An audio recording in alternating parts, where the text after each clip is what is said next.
Hello, welcome back to Blender Sushi Live Coding. In this episode, I'm gonna do something simple. Basically, I will be using animation nodes to animate this drawing painting.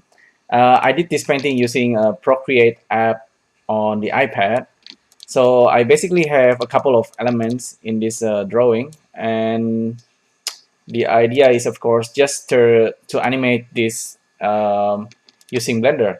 So we have a couple of layers. The background, I don't think we need it, but we can export the layers to files, and I'm saving it as PSD.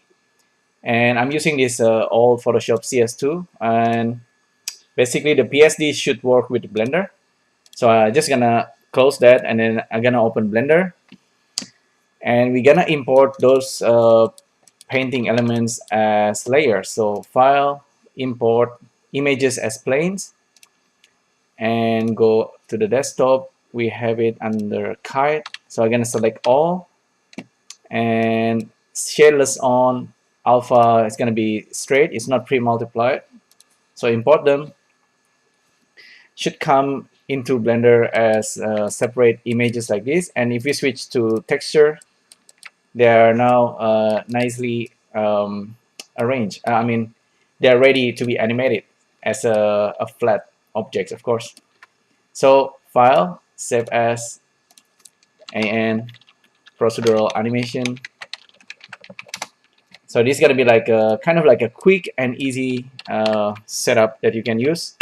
I'm gonna select all of them, Control G. Now they are grouped, and I'm gonna jump into animation nodes very quickly. At this stage, you probably, if you want, you can kind of set up the original transform for each object. What I'm gonna do, perhaps Alt G, and they are now centered and they are on top of each other. But using animation nodes, we can quickly arrange them. So objects from group, just grab them, and then object transform, output, and we don't need to use loop. We can just like use this multiple objects plug into object transform, and then we can use range float, and this is a list that we can plug into this guy. Oh, maybe combine vector, save this. So this can go to the Z axis and then plug into this guy, and now we can spread them apart. So pretty easy, pretty simple. And let's look at it from the top view. So we can of course work on this on a orthographically, or I like to work like in a perspective.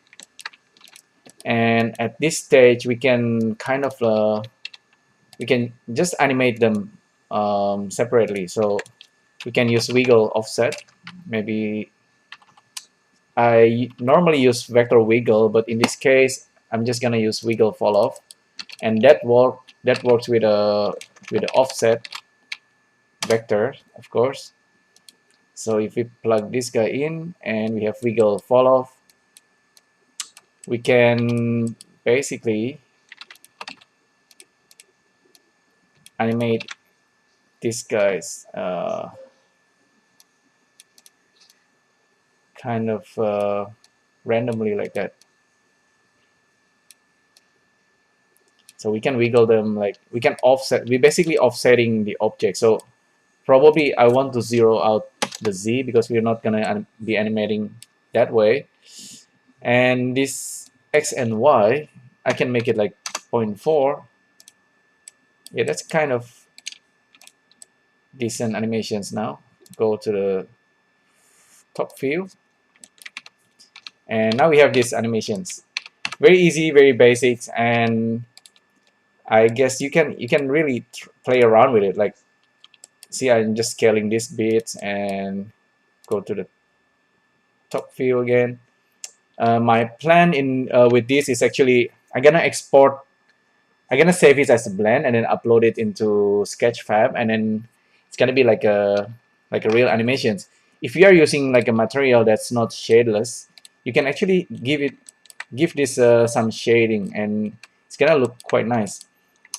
Um, of course, this is like all automated. It's like just procedurally animated, and it's not uh, like a real animations. But I guess it's quite nice. And if you kind of loop the motions, and then maybe you get some kind of decent looking animations. Maybe add some rotation a little bit. Um, maybe we can wiggle it. So wiggle. There's a Euler wiggle that I could use, and we can kind of rotate it in the Z actually. So plug in the frame into the evolutions. So now it's kind of like if you're inside a boat and it's kind of like rotating a little bit, you might get some kind of motion sickness by watching this. But I guess it's kind of nice and very interesting.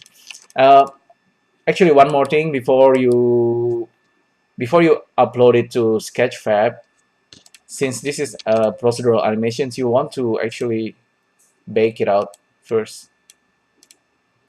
So bake to keyframe, and then if you want to make it looping, maybe it's a good idea to kind of duplicate the animations and then reverse the animations, and then so you have the beginning and the ends the same, and then you can loop it that way. Since this is procedural anyway, so it's not gonna be matter. Yeah, bake to keyframe. Every element's gonna be baked, and then yeah, you can just export it to Sketchfab. So that's pretty much it for this live coding. Thanks again for tuning in, and I'll see you next time. Bye.